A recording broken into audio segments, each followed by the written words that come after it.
कराड तालुक्यातील मलकापूर नगर परिषदेच्या नगराध्यक्ष पदासाठी डॉक्टर आर्यन सविनय कांबळे हा राष्ट्रवादी काँग्रेस अजित पवार पक्षाचे अधिकृत उमेदवार आहेत. आर्यनचं वय जर बघितलं तर खूप कमी वय आहे आणि डॉक्टर आहे तो. आर्यन, काय सांगशील? तुझं वय सांग मला सुरुवातीला. नमस्कार, मी डॉक्टर आर्यन सविनय कांबळे. मी 21 वर्षाचा आहे. राजकारणात 21 वर्षात एंट्री म्हणजे ते झालं कसं की माझे वडील सविनय कांबळे हे जिल्हा परिषद सदस्य होते, जिल्हा नियोजन समिती सदस्य होते. मी त्यांना लहानपणीपासून बघत आलो, त्यांची कामं, लोकांच्या ज्या समस्या असतात. म्हणून माझ्या लहानपणीपासूनच माझी एक इच्छा होती की लोकांसाठी काहीतरी करावं, म्हणून मी पहिली मेडिकल फील्ड स्वीकारली. आणि आता दादांच्या माध्यमातून, अजितदादांच्या माध्यमातून मला जर एवढी मोठी संधी मिळत असेल मलकापूरच्या लोकांसाठी करण्यासाठी, तर मी त्या संधीचं नक्कीच सोनं करेन. राष्ट्रवादी काँग्रेस पक्षाच्या माध्यमातून महाराष्ट्रात निवडणूक लढवली जाते, पण मात्र महाराष्ट्रातील सर्वात कमी वयाचा नगराध्यक्षपदाचा उमेदवार आर्यन कदाचित असेल. आर्यन, व्हिजन काय तुझं मलकापूरबद्दल? आपण ही निवडणूक छत्रपती शिवाजी महाराज, राजश्री शाहू महाराज, महात्मा फुले आणि डॉक्टर बाबासाहेब आंबेडकरांचे विचार घेऊन ही निवडणूक लढवत आहोत. यशवंतराव चव्हाणांचे विचार आपण पुढे नेणार आहोत. जे आपले मलकापूरचे सगळे घटक महत्त्वाचे, सगळ्या लोकांना सोबत घेऊन आपण मलकापूरसाठी जे काही डेव्हलपमेंटसाठी करू शकतो ते मी 100% करेन. राष्ट्रवादी काँग्रेस अजित पवार पक्षाच्या वतीनं तू निवडणुकीला सामोरं जातोयस. अजितदादांची कोणती ध्येयधोरणं तुला आवडतात साधारणतः? शरद पवार हे आमचे दैवत आहेत आणि अजित पवार हे आमचे एक आदर्श आहे. मी पहिल्यापासूनच त्यांच्या ती कामाची जी पद्धत आहे, त्यांचं जे डॅशिंग नेतृत्व आहे, ते मला आधीपासूनच आवडतं. आणि दादांनी एवढी मोठी संधी दिली आपल्या उदयदादांनी, ते नक्की आपण करू का. आता प्रचाराची कशी सुरुवात असणार आहे? खरं तर आज उद्यापासून प्रचाराला सुरुवात होईल.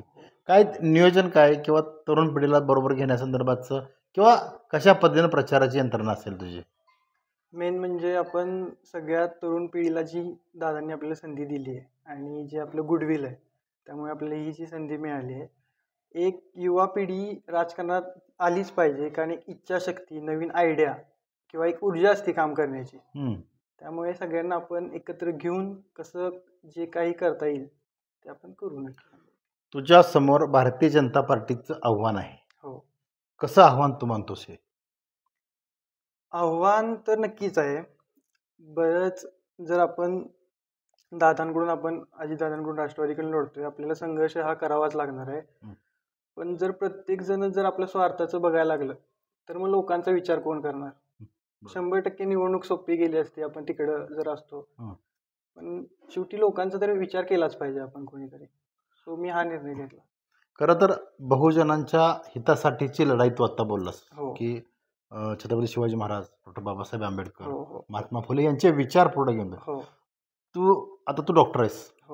कशा पद्धतीनं सामान्य लोकांना मदत करण्यासाठीचे तुझं विजन असेल? तर पहिलं मेन म्हणजे मी डॉक्टर आहे, सो पहिलं माझं आरोग्य आणि स्वच्छता हे माझे दोन पहिले मेन मुद्दे असणार आहेत, जे लोकांसाठी आपण काम करू. आणि जे बाकीचे आहेत, जसे की महिलांचा सुरक्षेचा प्रश्न आहे. आता छोटंसं उदाहरण घ्यायचं म्हणजे जे ब्रिजचं काम चाललंय, त्यामुळे बऱ्याच लोकांची गैरसुविधा होते, ट्रॅफिक होतंय. त्यामध्ये आपण कसं ताबडतोब निर्णय घेऊ त्याचं आपण करणार आहे. तुला असं कधी वाटलं का आपण इतक्या कमी वयात आपल्याला इतकी अधिकृत उमेदवारी एवढ्या मोठ्या पक्षाची मिळेल? नक्की असं वाटलं नव्हतं आणि अचानक मला ही संधी मिळाली आहे. बघू आपण कसं. काय अशा घडामोडी झाल्या की आमचे सविनय कांबळे आमचे मित्र आहेत, ते काय अशा घडामोडी झाल्या आणि त्यानंतर तुझे काय रिॲक्शन होती साधारणतः? हे नक्की माझं आता कॉलेज लाईफ कंटिन्यू होती. पूर्ण कॉलेजमध्ये आता जे डॉक्टर पेशंट आपलं जे नातं आहे ते सुरू होतं कंटिन्यू.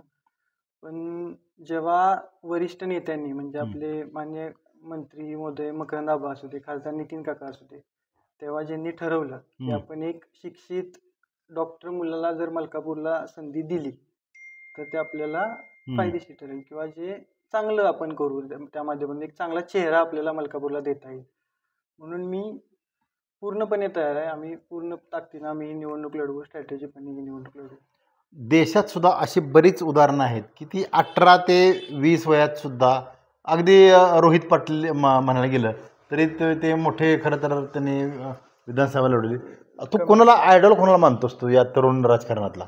आयडॉल म्हणजे आपण बघतोय की पूर्ण देशभरात स्पोर्ट्समध्ये असावं किंवा महाराष्ट्रामध्ये असावं, बरीच लोक तरुण पिढी बाहेर येते आपल्याला दिसलं, मग मलकापूरला काय नाही, बरोबर. ते मी लक्षात घेतलं. तर ते जर करू शकतो तर आपण सुद्धा करू शकतो नक्की. खरं तर निवडणुकीच्या माध्यमातून अनेक मुलाखती होतील, मात्र सुरुवातीची मुलाखत आहे. हो तुझ्या पुढच्या आयुष्यासाठी खूप खूप शुभेच्छा. हो, थँक्यू सो मच.